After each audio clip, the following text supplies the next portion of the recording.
everybody, and welcome to another episode of Too Weird Didn't Watch, the show where we make fun of movies that we have not seen based on nothing but their weird descriptions. I'm Brantley. And I'm Al. I'm going to kick things off with the movie that Brantley was going to read this episode, but then his phone broke. So I'm the one with the computer. He has the power. I have the power of the internets. Yes. Peaceful, rustic Metzburg is a quiet village. I got that from Peaceful. Like, I didn't think they were peaceful, but also, like, they were all into heavy metal. Which was a former industrial town whose glory days are long past after the collapse of Metzburg grain. Man, geez, I did not, like, I know, sometimes we ask for more. Now. Yeah, I didn't need their, like, complete life story. Like, do you want to hear the tale of our economic woe? It's like, no, I want to hear about, like, something crashing or a monster or something. Like, no. Just, I'm getting, like, slow shots of just, like, broken down town. Oh, just, yeah. Like, everybody's still, like, trying real hard, but it's just, like, not doing great. No. This is sad. All the kids move out as soon as they can. Mm-hmm. The ones who don't are like, oh, no, I'm stuck here forever. Angry and bitter. Teenager. I gotta talk about the teenagers, okay. Brantley. Stop it. We are talking about teenagers. Teens! So we gotta get those teens. It's so sudden. Suddenly teens. Yes. In the second sentence, no less. Oh. Teenager Mark Lau and his ex-girlfriend Lucy Greenheart are stuck in a lover's quarrel. Well, yeah, they broke up. Yeah. It's done. Yeah, I don't know now it's if not a they're lover's like... quarrel, now they're just arguing as two people. Yeah, it stopped being... somebody made the point to me as they were talking about domestic violence and how that you can't file domestic violence claims against someone who doesn't live with you. I was like, well, that's not... Like, then it's not domestic anymore. It's just violence. Yes. I mean, the fact assault. The fact that you have a boyfriend who doesn't live with you and beats you, like, that's bad. It's still against the law. I don't know that it's domestic violence. And for some reason, we've decided that, like... beating up people who you live with is maybe a little bit worse than just beating up random strangers or people that you don't know that well.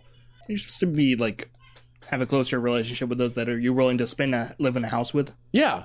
No, I'm not necessarily saying that's the wrong decision. Maybe you just don't hit people? Or that. Yes, that's also a good rule. Unless they really need it. Like bad people. No, we put those in the, our government. What if they were like a supervillain and they kept breaking out of prison? Could we hit them? You don't watch The Flash. Not going to reference or not going to discuss episodes of cartoon 2 episodes in a row, so we're going to move on. Yes, you are. Nope. By the end of this episode, you all said something about a cartoon. I feel confident. Challenge accepted. Anyway, the meteorite crash lands in the passive community. Glenn, an ex-employee of the grain silos who became homeless after the collapse of the mills, how depressing is this movie? Stumbles upon the fiery crash. Unaware that his find could be dangerous because he's drunk because of the homelessness. Oh, that's just a stereotype. How dare you? I mean, I think that it's somewhat likely to be borne out by reality. When you have like a really horrible life, you might abuse some kind of substance to help you forget about that. Fair enough.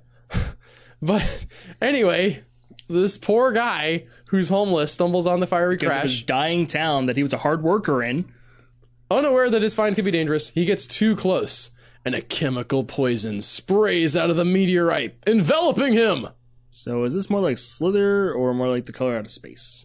I'm both. Here's the reference that I'm getting is the original The Blob. Like there's the old guy that finds in the original one, you got Steve McQueen and the girl that he's trying to get with, whereas here it's whoever Mark Lau is. Jason John Beebe is the actor's name, actually. It's listed here. And his girl who they're breaking up with.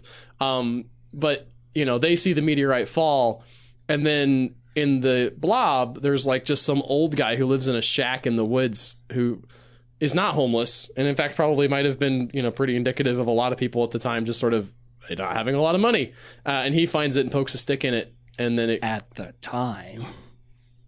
I mean... Continue. Well, I know that you live in, like, a shack in the woods, apparently, but a lot of people don't. There's a tree by it. Yes. It's a walnut tree. And squirrels like to sit on the porch on the little swing chair and eat the walnuts. Well, that's adorable. Oh, okay. That's annoying. The chemical agent known as Ombis. By who? Who is it known as Ombis to, Brantley? It is a meteorite that crashed out of space, hit this homeless dude, sprayed him with the chemical agent, and it was like, by the way, my name's Ombis. I was gonna say, maybe it's a sentient chemical. Well, it starts to turn his insides into a slimy substance. How do we know what his insides? Does he vomit them out?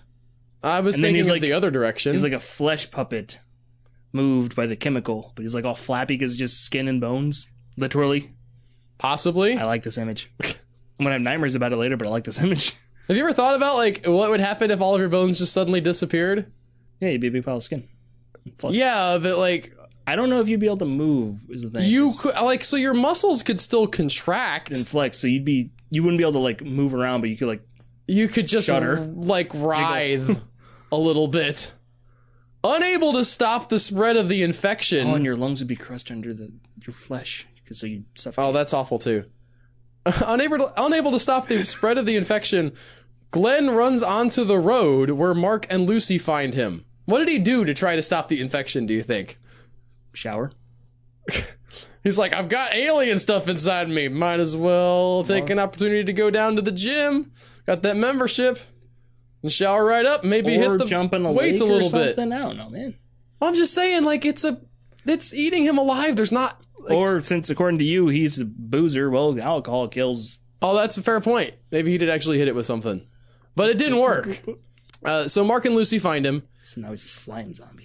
The two take him to the only doctor in town, Dr. D. D stands for doctor. They're not real bright in this town. Mark and Lucy are shocked by their gruesome discovery and immediately contact the local sheriff, Thomas Brackett, who is on a date with a lovely waitress, Daisy. Cute. With their date being interrupted, yes, his date was interrupted by the call to stop the alien symbiote. Like this is a hit the mic. The fact that this is called out makes me think this is like a persistent side plot in the beginning of the movie. Just him trying to get her to go out with him, and he finally gets it, and it's like, there's an alien chemical! Darn it, kids. I finally get Daisy out. Well, they go together. It says they aid the traumatized lovebirds, so they work together to help them out. Let's go take care of these crazy kids, get them out of here, we can go back to our date. I'm sorry. She's like, I've always wanted to deal with an alien symbiote. It's like, couldn't we have just stayed and watched Venom? And that's how Toxin was born. With no sign of the creature or its victims, Brackett dismisses Mark's fantastic story. Yeah. What happened to the other dude? These are the doctors. This guy's like, I can't go and bother Dr. D. She's a doctor. That's what the D stands for. It's like, but he's in there getting treated right now. I don't see any proof of this story of yours, boy. Or they've gone there and he's like liquefied and somehow liquefied her as well, so they don't see them. Oh, okay. Well, it's still like the Blob then. See stuff on the ground, just like, oh, so she made a mess. Whatever, I'm going back to my date. I feel like they literally did just like rip off the broad strokes of the Blob. Quickly returning to where the meteorite crash landed, Mark finds a new horrific discovery. That the meteorite wasn't the only creature to crash land on Earth. I really hope this is like unrelated. I just love the idea of just like two very different aliens crashing on Earth. This is basically a Godzilla plot. Just showing up and it's just like work on very different kinds of biology and they have to fight. They've been like the two aliens have been bickering each other throughout like the entire orbit of the asteroid. No, like literally no, like they came from different directions and just crashed on Earth around the same time. I want them completely unrelated. What, like in exactly the same hole? I like my version better where it's like, you get your slimy alien tentacles on your side. Hey, get your teeth on your side. The line is right here. And they do that for like 50,000 years as they take a long orbit towards Earth. I was thinking more like they come from different directions, just like smack into each other and just shoot down to the planet. Or I guess that could also be possible. And it's like, so you get this weird like blobby dissolving monster thing, and then you have this like chitinous horror monster from like Alien going around actually eating people, and this one's just like oozing on things. Don't know how they would fight. With the townsfolk overrun by the virus and the collateral damage adding up, a special containment team shows up to try and keep order and contain the plague. Look, these things have been falling from space for like 40 years. We don't know where they're from. They're all different. Everyone, that would be a wild show. Yes. That's another meteorite strike. Let's see what weird effect it has this time. That's a great way to have Monster of the Week. It's just like this planet exploded. It's just like these weird, like different animals from there somehow survive. That would be fun. The other thing that I enjoy about this is like the government comes in and they're finally like investing some money in this community. It's like, where were these like fancy suits and stuff was this before? When the Grays died? Yeah. This is going to cost you $30 million. You could have invested it in a like local recovery plan, man. The human struggle of the residents of Metzburg and their fight for survival then begins as the village is overrun with the alien invasion and the mutated humans that it creates. Okay. So just like a more complicated version of the Blob is what I'm getting. Just still enamored by the show idea we came up with. Oh yeah, no. I mean, it's like a mobile version of the SCP Foundation. Kind of. Where instead of like everything's contained, there's some. So you'd have like an overarching myth arc where you're dealing with like, where are these things coming from? Because they're all, I would assume they all have like the same characteristics, right? They all land, they maybe have like some green shimmer on them. Or like the very open. Like the base DNA has like something like how all I've heard of Earth is like, I think what, like 90% similar on DNA. Okay. So it'd be like something like that. It's just completely different from us, but they all have similar strains. Well, I would like for it to have, there could be like all kinds of different, as well, like, well, no, but I'm saying like it could be a ghost one week, or next week it could be, you know, like all of the people in the town start like only eating ketchup. Oh, so you want to be like Goosebumps, but in one town? No, different towns. Oh, different towns. Like, oh, we have to go, like, and it could be like, oh, this one landed in New York. Like, what effect is it going to have? And maybe it's subtle, right? Like, for a bigger city, but then, like, when it... just sort of by the law of averages, it's going to mostly land in empty areas, so it's going to be small towns. Like, one dude mutates, but it lands in, like, somewhere out in the middle of Montana as, like, this 10-foot-tall skeleton monster thing. There's, like, a whole state that they just redact. That's okay. Where are we? It says we're still in Nevada, but it's like, we've been driving for twice the length of Nevada. There is no South Dakota. What are you talking about? Who would name it South? It's crazy. Next up, we have Mantera. So is this like... It's like a giant manatee, giant mantis. Those are both good. Like a manta ray pterodactyl hybrid, so it's, you know, Mantera. Yeah, I like that. I like that too. They're like... Or just like the pterodactyl... They're the manta ray that is in the sky for some reason. Like, they have that... There's a new mob... I almost failed my challenge. Well played. There's a new mob in the... Is there a cartoon with that? I'm not going to talk about it. Okay. I'm not getting into it. I forgot that I'd even challenged you. There's After a new the episode, mob we can get into it. in Minecraft that is basically a manta ray in the sky. Those are cool. They're called the Phantoms. That's less a cool name.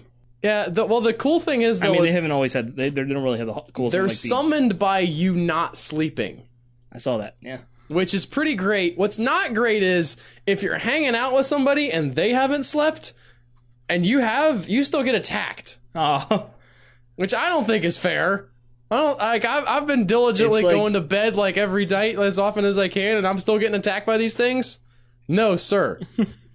For countless generations, the dark legions of the apocalypse, operating under the guise of large multinational organizations, have amassed their foot soldiers and underlings in secrecy. Okay. Where do you think they are? The underlings. It's secret. Okay. They're in secrecy. It's a small country between France and Spain. Okay. Scheming, it's a dumb joke, planning, and waiting for the arrival of their dark messiah to lead them on their resurgence to dominate mankind under their evil reign. Man, this is super overwrought. Like, I can't tell. This is... It's gonna make another Trump joke, but that felt like low-hanging fruit. Well, it is. There's also, it's giving him way too much credit. What I enjoy is that these guys, like, so they're large multinational corporations, and they're operating as the Dark Legions of the Apocalypse, but actually like, it is just all a sham. There's not actually a Dark Messiah that's going to show up.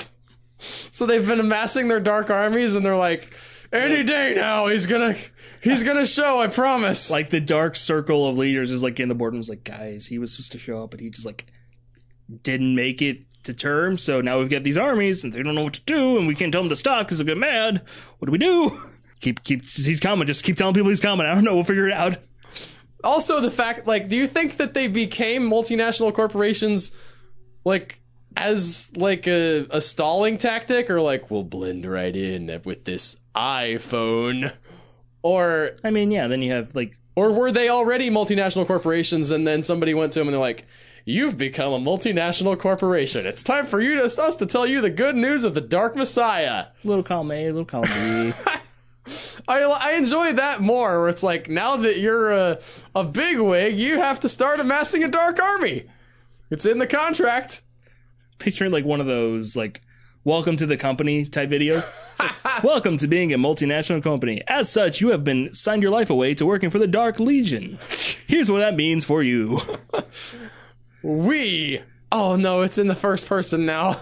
Yes. We, the Allegiance of Light, have been given the sacred task to watch over them and to maintain hegemony over the Dark Legions. So it's like they have signed a contract to not do anything till Dark Messiah shows up, and these guys are holding them to it? I guess. It's like, well, also, you guys can overrun the Earth and murder everyone when he comes, but before that, you better pay your taxes. I have to look up the term of hegemony?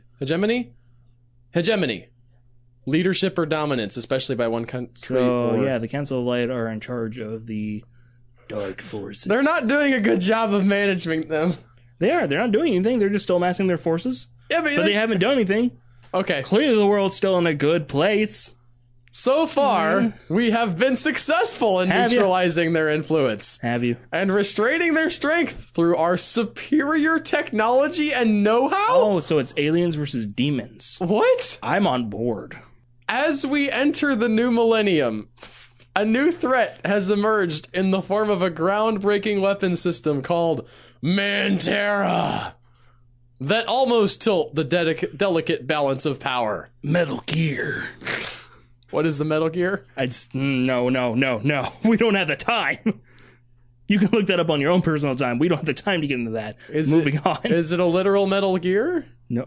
We don't have the time. Are they like the big mechs? Yes. Kind of. It's complicated. I am Colonel Iman. Iman. What's up, Colonel? Iman? Of the Alliance of Light, and this is the story of a brave young man who saved Mantera from falling into the hands of the Dark Legions of the Apocalypse by becoming a Mantera. Metal Gear. But, wait, is he just narrating? I don't know. The thing is, I can't remember exactly. This is the story of a man who found a machine and saved the whole world. This is the story of a boy found a machine and saved the whole world. Okay. I just want to get that off my chest. There's more. Good. Moscow, Russia, Sam Weston. There's no comma in Russian. It's Moscow, comma, Russian Sam Weston. That's his full name. Get it right. Moscow, Russia, Sam Weston. He's the in owner Moscow. Of Weston Technologies is furious over the security breach in his research lab. The prototype of his latest weapon system, Mantera, or Man Transformable Exo-Robotic Armor. It is a Metal Gear. Does it roar like a T-Rex for no reason? I don't know. I also think the second part was taken from a different or it's like description. The geckos in a moose. So the prototype was sabotaged and destroyed. Invaluable research data was stolen and deleted from the company's mainframe. His main scientist, who is leading the research team, Dr. Natasha. Dr. Natasha. Wow, she sounds attractive. Yeah, with the Spanish accent you threw into that Russian name. Listen, it's exotic and exciting. The buyer for the new technology is pressuring Sam to deliver the prototype or the deal is off. To make matter worse, the wreckage and debris from the destroyed Mantera was accidentally shipped to the other side of the world. How do you screw that up? To a young man by the name of Asman. In Malaysia. In Malaysia. Who is Asman? He's a young man in Malaysia. Come on, man. We just read what this. makes him the chosen one? He got the stuff shipped to him. This isn't hard. Everything will be revealed in Mantera. It was revealed in the description. We were here. Focus description. Did you get drunk halfway through? I feel for some reason when I was pasting these in, I felt like that the second part would flow better from the first part. It did not, but that's okay. I still thought it was pretty great. Well, that'll do it for this week, folks. Thank you so much for listening. If you like this, don't forget to subscribe on whatever podcast platform you're on. Tell a friend about us if you like us, and we'll see you guys next time with another episode of Too Weird Didn't Watch. Bye, guys. Bye.